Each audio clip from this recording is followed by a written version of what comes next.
Hey everybody, what is going on? I hope you guys are all doing well and welcome to another tutorial video. In this video, I'm going to be explaining to you guys how you can fulfill orders on Cartel. So let's get right into it. Now to fulfill orders, it's relatively easy.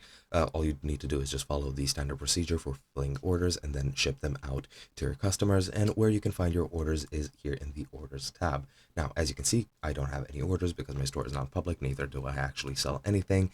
And I'm going to go switch over to the Cartel FAQ, where it shows the guide on how you can check your order details. Now, as you can see, this is what it will look like when you have orders. You'll have unshipped, and you'll have all the tools needed at your disposal.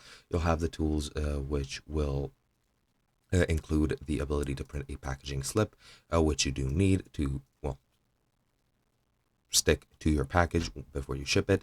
Then you can edit the customer's shipping details, add a private note, view the full history and activity of the order, and then finally you can mark the order as shipped when you've dropped it in the mail. Now, when you receive your payment and when you receive your order, all you need to do is, of course, just package the order up, print a packing slip, put it on the package, and then bring it to your local mailing service or a shipping service such as UPS, USPS, whatever you use. That is completely up to you. And once that's shipped, you can just mark it as shipped on your site, and that should be pretty much it. And there really isn't anything else I would like to add. Again, sadly, I can't show you guys because I don't have a public store, nor do I have any orders, but that is pretty much it. Hope you guys enjoyed, and I'll be seeing you guys in another video.